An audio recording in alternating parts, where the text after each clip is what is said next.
अस्सलाम वालेकुम स्टूडेंट। आज एक्सरसाइज नंबर 3.3 हम करेंगे 9 जनरल ग्रुप की। तो कराना है सिंप्लीफाई कराना बहुत आसान है। आपने सबसे पहले देखना है ये अंडर रूट है। अंडर रूट मीन्स होती है, यहाँ आप पहले याद रख लो कि अंडर रूट की मीनिंग क्या होती है।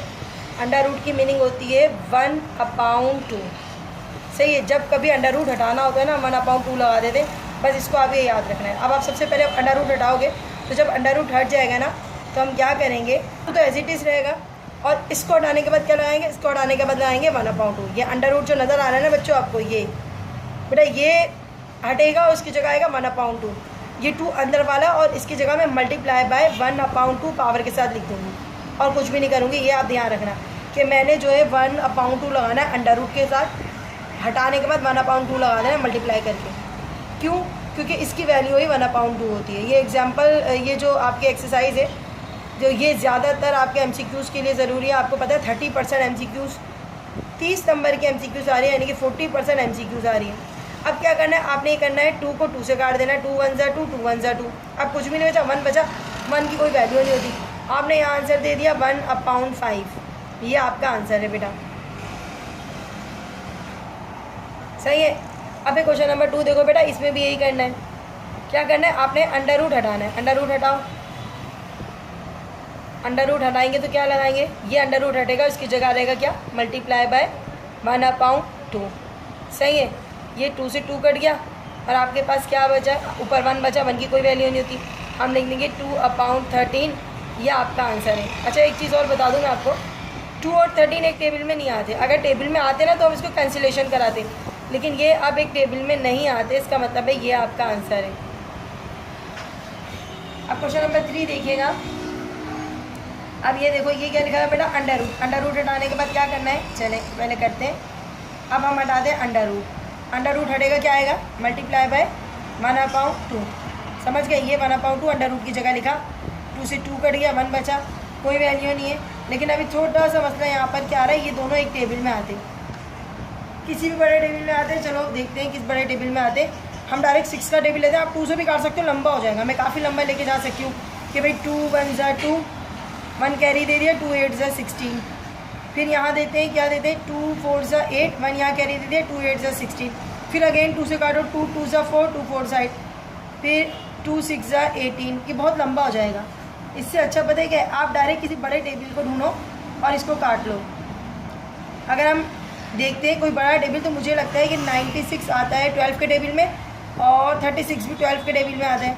ऐसे कर लेते हैं, तो करते हैं 12 3 36, 12 9 नहीं 12 8 96। डायरेक्ट काट दो, इसमें कोई इशू नहीं है, ठीक है। और ये आपका हो गया आंसर। अब अगला क्वेश्चन देखिए, क्वेश्चन नंबर 4। इसमें क्या है, इसमें -7 आ रहा है। इसको भी देख के परेशान नहीं होना ये क्या है। तो यहाँ पर अंडर रूट देखो, बस करना क्या है, आपने अंडर रूट हटाने के बाद आपने लगाना है 1/2, और कुछ भी नहीं करना है। MCQs देख के, ये बहुत आसान MCQs है बच्चों। अब यहाँ पर आ गया 1 की कोई वैल्यू नहीं थी, आंसर आ गया -7। सही है। अब क्वेश्चन नंबर 5 देखो, बहुत आसान है ये। अब बेटा यहाँ पर देखो 2 है ना, और यहाँ अंडर रूट 2 है। कुछ नहीं करना है, सिर्फ हमने क्या करना है, हाँ हमने अंडर रूट हटाने के बाद 1/2 लगाना है। सही है, ये लगा दिया मैंने अंडर रूट 2, और ये आपका 2 2 से कट गया, आपके पास बच गया -3/10। अब ये दोनों किसी एक टेबल में आती नहीं है, इसका मतलब है आपका आंसर आ गया है। अब आखिरी वाला देखो, तो अल्फ़ाबेट आ रहे, तो अल्फ़ाबेट में भी देखिए कोई मसला नहीं है आपके पास। यहाँ पर आप देखोगे तो आपको पता चलेगा अंडर रूट ही हटाना है और कुछ नहीं करना। X Y लिखा आपने, 2 लिखा, अंडर रूट हटाया, अंडर रूट की जगह लगाएंगे 1/2। सही है, ये कट गया और आंसर आ गया -XY। तो बेटा ये एग्जाम, ये सारे के सारे एग्जाम में आपके MCQs के तौर से आ सकते हैं। मेरे इस एक्सरसाइज के इस क्वेश्चन में देखिएगा, एक्सरसाइज नंबर 3.3 चल रही है। इसमें लिखा है find the radicand and index in the following. बहुत सिंपल क्वेश्चन है, इसमें रेडिकेंड और इंडेक्स अलग करना है। ये जो अंदर नंबर होता है ना, ठीक है, इसको हम रेडिकेंड कहते हैं। अंडर रूट के अंदर जो नंबर है ना, इसके अंदर जो नंबर है वो क्या कहलाएगा, रेडिकेंड। और इसके बाहर जो नंबर है ना, अच्छा ये बाहर मैंने थोड़ा सा ऐसे करके लगाना है, ये बाहर जो है, यानी कि इसके अंडर रूट के जो इस बाहर पे नंबर है ना, इसको इंडेक्स कहते हैं। आप 2 कॉलम बना लो, ठीक है। यहाँ पर लिख दो रेडिकेंड ठीक है। और दूसरे साइड पे बना लो इंडेक्स। बेटा ये भी MCQs में आता है और इसमें भी घबराना नहीं, बहुत ही आसान ही है। तो हमने करना क्या है, अंदर का नंबर क्या कहलाएगा, रेडिकन। हमने अंदर का नंबर क्या लिखा है 24, मैं यहाँ लिख दूँगी 24। अच्छा ये इसके अंदर जो नंबर है वो क्या है, वो इंडेक्स है 3 है, वो मैंने लिख दिया आंसर में 3। अच्छा और अगले क्या है 8, क्वेश्चन नंबर 8 देखो। अब यहाँ पर है 4 ऐसे करके बना हुआ है, रेडिकल अंडर रूट बना हुआ है, इसको रेडिकल भी कहते हैं, अंडर रूट 2/3। अब बच्चों ये जो अंदर का नंबर है 2/3, ये पूरा क्या है, ये पूरा रेडिकल है। और ये जो इंडेक्स, ये जो नंबर है ना ये इंडेक्स में आएगा, जो अंडर रूट के इसके ऊपर नंबर है ना ये इंडेक्स कहलाएगा, बाहर में नंबर। अब क्वेश्चन नंबर 9 देखो। सिर्फ कुछ नहीं करना, बस ये बताना है आपको। अब ये 6 है या 8 है, इसको देखना पड़ेगा ये 6 है या 8 है, क्योंकि हमारी बुक में थोड़ा सा आई थिंक 6 लग रहा है, 6 है। 5/7। अच्छा जी, अब यहाँ पर 5/7 क्या है, 5/7 है रेडिकन। 6 क्या है, 6 है इंडेक्स। 5 है अंडर रूट AB। अब AB क्या है, AB जो है वो है रेडिकन, और 5 क्या है, 5 है इंडेक्स। बहुत जल्दी जल्दी हो जाएंगे, क्वेश्चन एक्सरसाइज बहुत इजी है। 3 और यहाँ पर क्या है P/Q। अब P/Q क्या है, P/Q क्या है, रेडिकन है क्योंकि वो अंडर रूट के अंदर है। और इंडेक्स क्या है, इंडेक्स है आपका 3 है। तो बेटा 11 क्वेश्चन हो चुके हैं आपके, इंशाल्लाह आपको समझ गया। 12th कराना है, simplify and find answer is positive exponent. अब पूरा आंसर को पॉजिटिव एक्सपोनेंट में बनाना है। इससे पहले जो क्वेश्चन कर रहे थे उसमें सिर्फ हमने, हाँ जी, अब पूरा आंसर को पॉजिटिव एक्सपोनेंट में देना है। तो यहाँ पर देखना सबसे पहले क्या है आपके पास 3 है, 3 यही रहेगा। माइनस जिसके ऊपर एक्सपोनेंट पर है सिर्फ उसके ऊपर कॉन्सेंट्रेट करो, जिसके ऊपर माइनस आ रहा है, यानी कि A पे आ रहा है तो A ऊपर नहीं रहेगा बल्कि A का चला जाएगा नीचे और अपने एक्सपोनेंट को कर लेगा 4, और B ऊपर ही रहेगा क्योंकि B जो है वो पॉजिटिव एक्सपोनेंट में। याद रखना जिसके साथ माइनस नहीं होगा वो तमाम नंबर्स ऊपर रहेंगे और जिनके पर एक्सपोनेंट के ऊपर माइनस का साइन होगा वो नीचे आ जाएगा। ठीक है, ये आपका आंसर है। ये भी आपके फिल इन द ब्लैंक्स हैं। अब क्वेश्चन नंबर 13, ये लिखा हुआ है 16 x - 2 y - 3। पहले इसको सिंप्लीफाई कराना है, तो सिंप्लीफाई कराने के लिए आप सबसे पहले देखो 16 का एलसीएम क्या 16 का अंडर रूट हम सॉल्व करेंगे तो निकलेगा 4 4 = 16। ठीक है, अब उसके बाद क्या करना है आपने, अब आपने देखना है ये x है तो ये कहाँ आ जाएगा, पाउंड के नीचे आ जाएगा। इसका मतलब x जो है वो नीचे आ जाएगा और y जो है वो कहाँ चला जाएगा, y ऊपर चला जाएगा और एक्सपोनेंट जो है वो अपनी पॉजिटिव कर लेगा। बस यही कर रहा है, x को नीचे लिया है और y को ऊपर लेकर आ गए, शिफ्टिंग हो गई। अब इन दोनों को देखो, जो 2 बार होता है उसको हम क्या करते हैं, जो 2 बार होता है उसको हम 1 बार लिखते हैं, अंडर रूट हट जाता है और ये आपका आ गया आंसर। क्वेश्चन नंबर 13 के बाद है क्वेश्चन नंबर 14। 3 इंडेक्स में आ रहा है, उसके बाद आ रहा है 8x 4 y - 5 एंड z -6। चलो ये आपका क्वेश्चन है। इसमें करना क्या है, हमने सबसे पहले देखना है कि इंडेक्स में क्या है। इंडेक्स में है आपका 3, तो ये जो 3 हटेगा ना, पहले इसको ऐसा करते हैं, सॉल्व कराते हैं, उसके बाद बात करेंगे। पहले हम इसको अंदर से सॉल्व कराते हैं। अंदर 8 है तो 8 का क्या निकलता है, 8 का निकलता है, इसको 3 को मैं यही रख रही हूँ, अभी इसका कुछ नहीं कर रहा है। हम 8 का निकालते हैं एलसीएम। एलसीएम क्या निकलता है 8 का, 2 2 = 4, 2 4 = 8 और 2 2 = 4, 2 1 = 2। कितनी बार 3 आया, 2 आए, तो इसलिए हम लिखेंगे 2 जो है वो कितनी बार लिखेंगे, 3 बार लिखेंगे। सही है। अब क्या करना है, अब हमने करना है ये कि जो एक्सपोनेंट आपकी माइनस में थी वो प्लस में हो जाएगी। ये x जो है ना ये तो ऊपर ही रहेगा क्योंकि x के साथ पॉजिटिव एक्सपोनेंट है, यानी कि प्लस में, साइन माइनस का नहीं है। लेकिन जिसके साथ माइनस का साइन होता है उसको हम क्या करते हैं, उसको हम नीचे ले जाते हैं। तो ये 5 जो है वो नीचे चला जाएगा। फिर z है, z को भी हम कहाँ लेके चले जाएंगे, नीचे ले जाएंगे क्योंकि उसके ऊपर भी माइनस की एक्सपोनेंट थी। जो माइनस की एक्सपोनेंट होती है वो नीचे चली जाती है, इतना आपको पता है। उसके बाद आपके पास एक है ना, आपके पास कितनी 2 है, 1 2 3 और यहाँ पर इंडेक्स में हमारा पाउंड क्या है 3, तो हम इसको ऐसे लिख सकते हैं 1 2 3, यानी कि 3 बार 2 आ रहा है। ठीक है, हमने 3 लिख दिया ऊपर। अच्छा, ये इंडेक्स जब भी हटता है ना, अंडर रूट हटता है, इसका मतलब ये जो रेडिकन हटता है ना, ये रेडिकन हटेगा, स्क्वायर रूट है ना, ये हटेगा, तो इसके बाहर जो 3 होता है ना वो हमेशा आ जाता है 1/, में। याद रखना, जब भी कोई बाहर नंबर होता है वो अपाउंड में आ जाता है, ठीक है। अब इस 3 को हम 3 से काट देंगे, ये एज इट इज़ लिखेंगे और ये भी एज इट इज़ उतारेंगे। अब करेंगे क्या, यहाँ पर सिर्फ आ जाएगा 2x एक्सपोनेंट 4, जो नंबर अपाउंड में वो चले जाएंगे नीचे, ऐसी कैसी रहेंगे, और ये आपका आंसर है। हमने सबसे पहले इसकी पावर सॉल्व करनी है, तो लिख दो a³ और इसके ऊपर भी क्या आ जाएगा b³, ये क्यूब है ना, दोनों पे आ गया, ठीक है। अब यहाँ कोई कुछ भी नहीं है तो इसका मतलब है यहाँ मल्टीप्लाई होगा। अब यहाँ पर लिखा हुआ है a² और b-4, यहाँ तक आपकी बात समझ में आती है। अब देखना क्या है, आपने देखना ये है कि दोनों बेस सेम है, यानी कि दोनों a सेम है। कितनी बार लिखेंगे, एक बार। पहले वाले पे था 3, एक ही लाइन में अपाउंड में नहीं है तो इसका मतलब है 2 जो है ना वो प्लस में लिखेंगे। उसके बाद है b एक है 3 और दूसरा क्या है -4, तो -4 एज इट इज उतरेगा। 3 और 2 कितने होते हैं, 5। b4 में से 3 गया, सबसे पहले तो देखो बड़े नंबर के साथ माइनस का साइन है तो इसका मतलब है माइनस आएगा, और 4 में से 3 गया तो बचा 1। अब -1 की वैल्यू होती है, इसका मतलब है ये जो b है ना वो नीचे अपाउंड में आ जाएगा, a ऊपर ही रहेगा और b को हमने नीचे लेकर जाना है, और 1 नहीं लगाते क्योंकि पॉजिटिव होता है इसलिए नहीं लगाते। ये आपका आंसर है।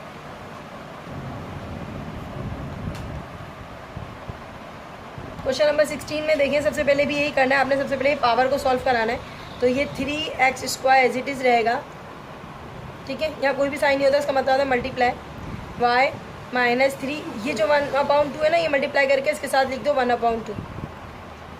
3x² आ गया मल्टीप्लाई बाय 3 1 सा क्या हो गया 3 और 2 का /2, यानी कि 3 से मल्टीप्लाई 1 कर दिया तो 3 आ गया।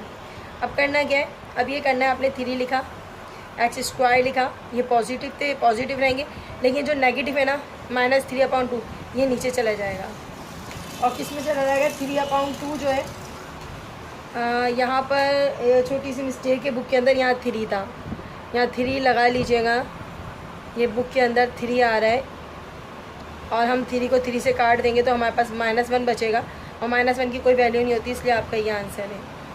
जब ये नीचे आ जाएगा 1, क्योंकि माइनस था ना इसलिए नीचे आ गया ये, और जब ये नीचे आ जाएगा तो ये पॉजिटिव हो जाएगा। अब अच्छा क्वेश्चन नंबर 17 देखिएगा बेटा।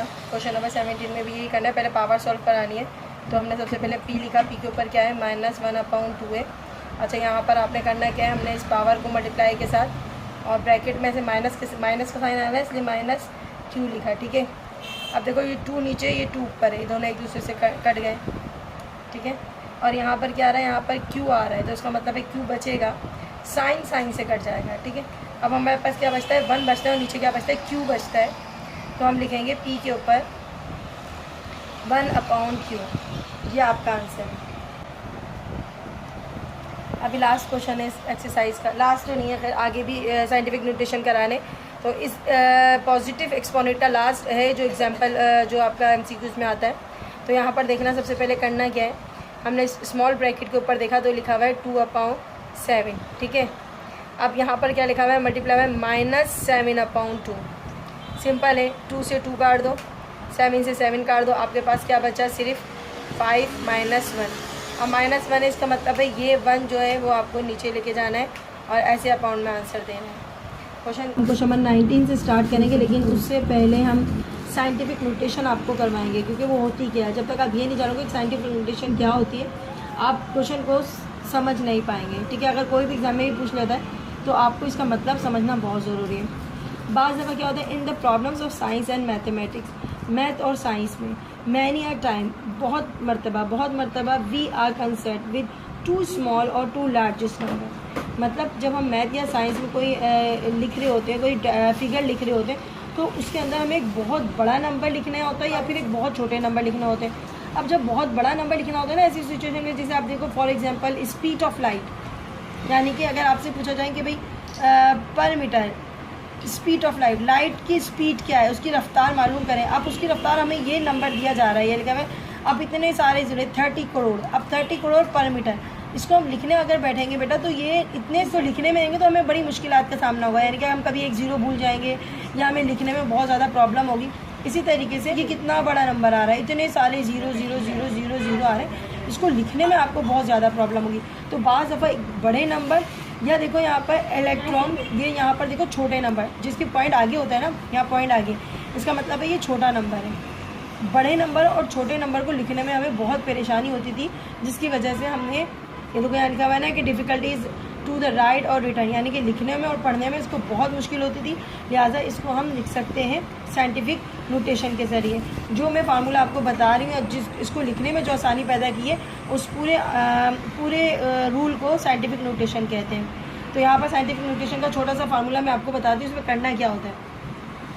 इसको मैं क्वेश्चन नंबर 19 पहले देखेंगे, लेकिन उससे पहले हम थोड़ा सा ये फार्मूला लिखते हैं। एम मीन्स क्या होती है, मल्टीप्लाई बाय 10 और उसके ऊपर एन। ये वाली चीज़ पे आप कॉन्सेंट्रेट करो, क्योंकि यहाँ पर 10 मतलब क्या है। 10 मतलब ये कि बेटा जितने भी ज़ीरो आ रहे हैं 1 2 3 4 5 6 7 8 9 10, अब जितने भी ज़ीरो आ रहे हैं ना उनको हम पहले काउंट कर लेंगे। ये एक आसान तरीका है। चलो इसको भी अगर आप, और ये जो एम है ना, एम मीन्स होती है नॉन ज़ीरो, यानी कि वो डिजिट जो ज़ीरो नहीं है वो एक साइड पे लिखते हैं। एम मतलब क्या होगा, वो डिजिट जो ज़ीरो नहीं है। भाई 1 और 5 ज़ीरो नहीं है ना, तो वो हम एक साइड पे लिखेंगे, और पॉइंट उस नंबर के पास आएगा जो ज़ीरो नहीं हो बल्कि 1 से लेकर 9 तक के नंबरों में आता हो, यानी कि वो ज़ीरो ना हो। एक 1 जो है, आप देखो ये 1 2 की लाइन में आता है, ऐसे नंबर जो 1 से, यानी कि यहाँ पर 2 भी हो सकता है, 2 5 हो सकता है, 3 5 हो सकता है। बस वो नंबर ऐसा होना चाहिए जो ज़ीरो से बड़ा हो। वो नंबर क्या होना चाहिए, पहला नंबर पॉइंट हम लगाएंगे वो ज़ीरो से बड़ा हो। एम मीन्स वो नंबर हो चाहे तो नॉन ज़ीरो हो। नॉन ज़ीरो मतलब जो ज़ीरो ना हो। अच्छा चलिए करते हैं, उसके बाद आपको इंशाल्लाह ज़्यादा अच्छा समझ आएगा। अब कोई नंबर ऐसा होता है बेटा, जैसे ये आपका पहला क्वेश्चन है 19 वाला। अब ये वाला क्वेश्चन देखो बेटा, इसमें कितने सारे ज़ीरो हैं, नज़र आ रहे हैं आपको। मैं यहाँ तो पॉइंट भी नहीं है, पॉइंट है लेकिन नज़र नहीं आ रहा है। पॉइंट जो होता है ना किसी नंबर का, वो यहाँ लास्ट में होता है। ये लास्ट में पॉइंट होता है जो दिखता नहीं है। कोई भी नंबर ऐसा नहीं होता जिसके आखिर में पॉइंट नहीं होता।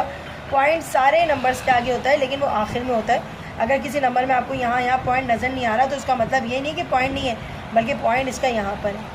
अब हम पॉइंट को मूव कराएंगे, हम आपको बताएंगे ये पॉइंट कितनी बार मूव हुआ है। हमें पॉइंट को मूव करवाते हैं। देखो मैं राइट से लेफ्ट लेके जा रही हूँ, तो मतलब है पॉजिटिव है, हमारा सवाल पॉजिटिव में। अगर पॉइंट लास्ट पे है ना, और मैं पॉइंट को आगे की तरफ मूव करा रही हूँ, तो इसका मतलब है मेरा पॉइंट जो है ना वो पॉजिटिव में। तो 10 पे जो भी पावर आएगी ना वो पॉजिटिव में आएगी। समझ आ रही है बात। तो यहाँ पर देखिएगा, इसको मैं मूव कराती हूँ। यहाँ पॉइंट है ये एक, यहाँ पर मैं मूव कराऊँगी तो आपको ज़रा सही से नज़र आ जाए। मैं एक पॉइंट को कितनी बार मूव कराती हूँ, यहाँ पॉइंट है फॉर एग्जांपल, तो यहाँ मैं मूव कराऊँगी 1 2 3 4 5 6 7 8 9। कितनी बार मैंने मूव करा, 9। अब 9 बार तो मैंने मूव करा दिया। 15 जो है वो 10 से बड़ा है, इसका मतलब है मुझे उसके आगे आना पड़ेगा। 2 डिजिट नहीं होना चाहिए, 1 होना चाहिए। यहाँ तक मैं कितना पहुँची थी, 1 2 3 4 5 6 7 8 9 तक पहुँच गई थी। अब 9 ये आगे तक जाएगा, सिर्फ एक नंबर छोड़ना है, तो वो होगा आपका, मैंने 10 टाइम मैंने इसको क्या कराया, मूव कराया है। मैंने पॉइंट को कितनी बार मूव कराया है, 1 2 3 4 5 6 7 8 9 10 टाइम मैंने मूव कराया है। तो मैं लिखूँगी मैंने 10 टाइम। अच्छा जी, ये पहले तो 10 लिख दूँ ना मैं, 10 तो सब में लिखना है। अच्छा यहाँ जो n लिखा है ना, n का मतलब है मैंने पॉइंट को कितनी बार मूव कराया है। मैंने पॉइंट को मूव कराया है 10 टाइम।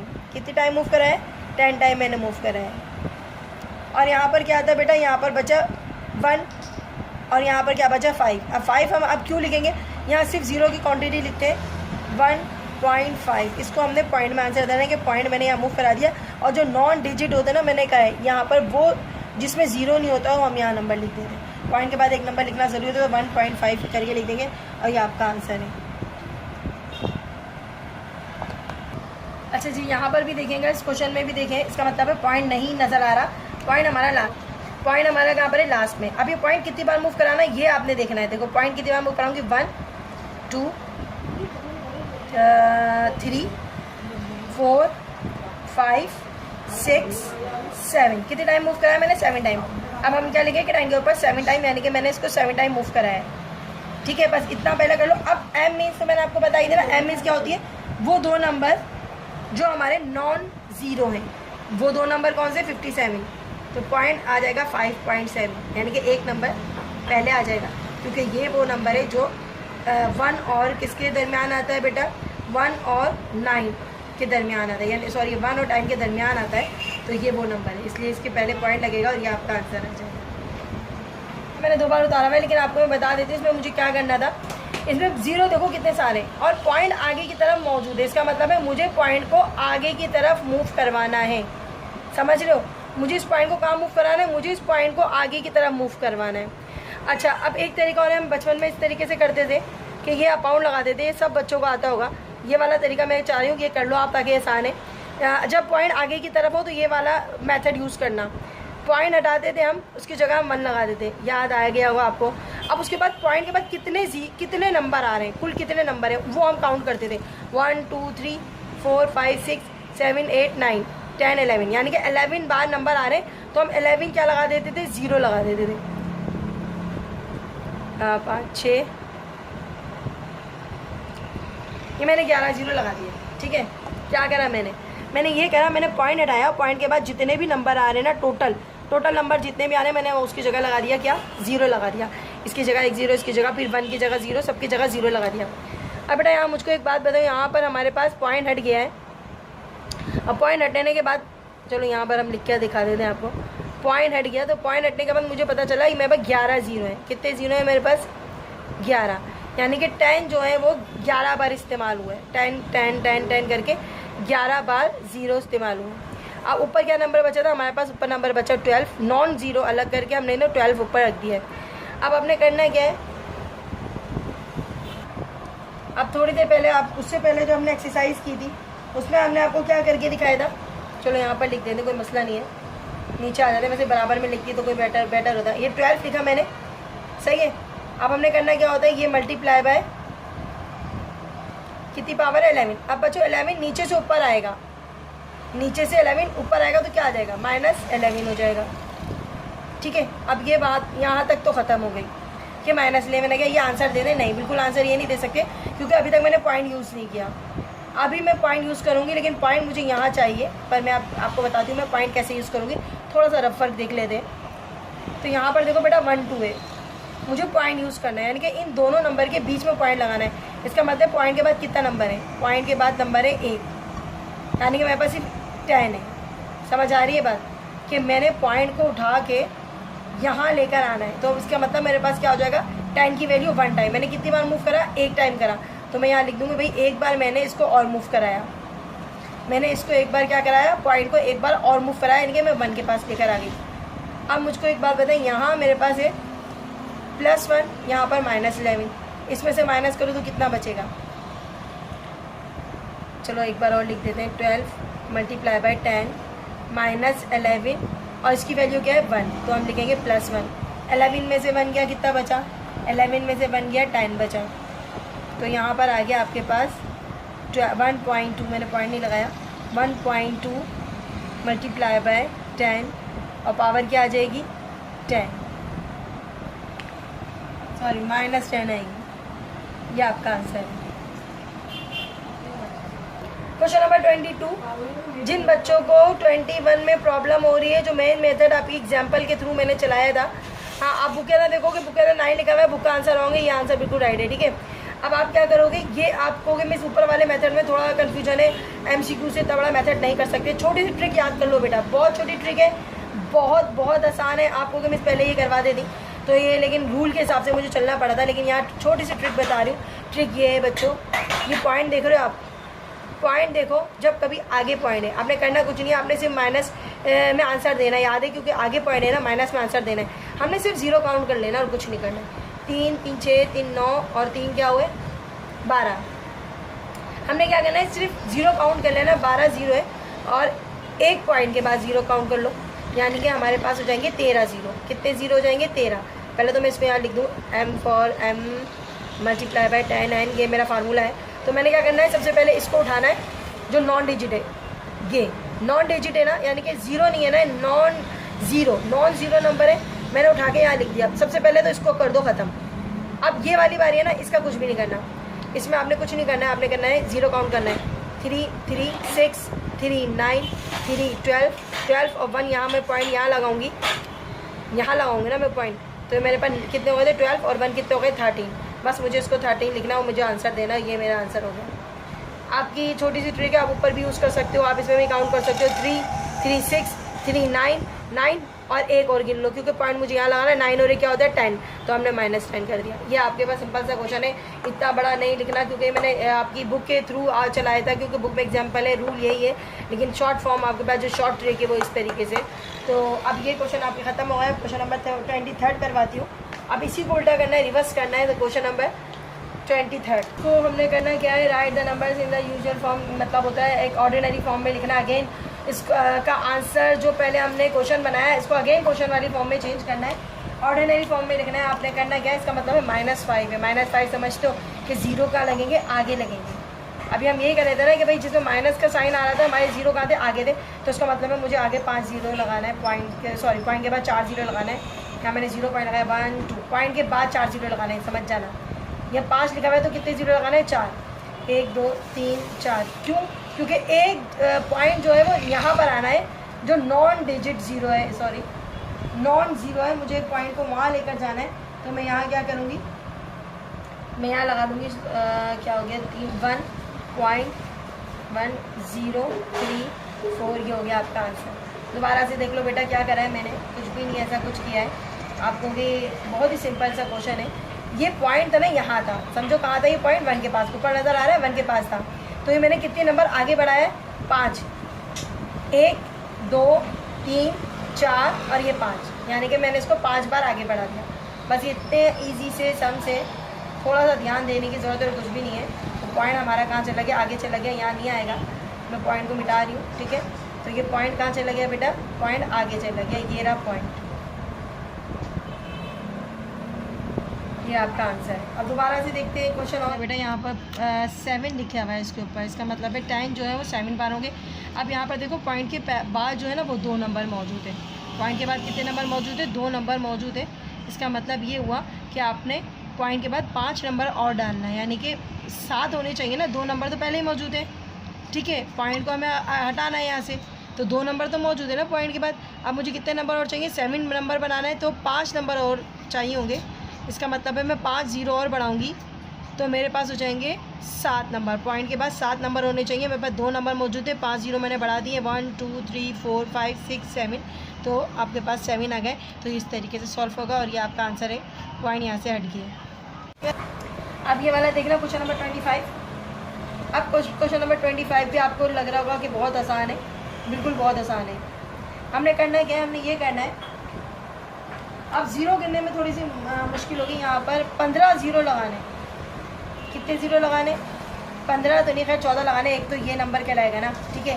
तो हमें 14 0 लगाने, तो 14 0 लगाइए मेरे साथ, चले लगाते। कितने 0 लगाने, 14, एक तो ये 0 हो गया, ठीक है। और मुझे इसके आगे मज़ीद 14 0 लगाने पॉइंट के बाद, इसको काउंट नहीं करते, पॉइंट के बाद काउंट करो 14 0, 1 2 3 4 5 6 7 8 9 10 11 12 13 14, 14 0 लगाने, मैंने 15 लिखा है, कोई वो नहीं है, 15 लिखा है मैंने, 14 0 लगाऊंगी और बाकी के ये नंबर सारे उतार लूँगी। 9 4 21, ये आपको मैं उतार के ये आपका आंसर दूँगी। बस जहाँ जितना भी लिखा हुआ ना उससे एक कम 0 लगा दूँ। क्यों? क्योंकि एक पॉइंट के बाद वाला काउंट किया जाता है नंबर यहाँ पर। अच्छा जी, लास्ट क्वेश्चन है बच्चों, और बेटा पॉइंट के बाद कितना नंबर मौजूद है, 1 नंबर मौजूद है। इसका मतलब है 20 मुझे नंबर होने चाहिए, 1 मौजूद है। इसका मतलब आपका ये हुआ कि आपको इस सॉल्व करने के 19 0 और चाहिए, 1 मौजूद है, 19 0 और चाहिए, 1 नंबर है ना पॉइंट के बाद। अब कितने 0 चाहिए, 19, 1 2 3 4 5 6 7 8 9 10 11 12 13 14 15 16 17 18 19, ये आपके हो गया आंसर। देख लो बेटा यहाँ पर 19 0 लगाने से 1 नंबर और ऐड करने से पॉइंट से पहले, तो ये आपके 20 नंबर्स पूरे हो जाएंगे। तो ये आपका आंसर है। क्लास, उम्मीद है एक्सरसाइज आपको समझ आ गई होगी और बेटा ये एक्सरसाइज की खूब तैयारी कीजिएगा, क्योंकि ये MCQs में आने वाले हैं। ये इनमें से एक दो तो ज़रूर आ जाएंगे इंशाल्लाह। अपना खूब ख्याल रखिएगा और दुआ में याद रखिएगा। और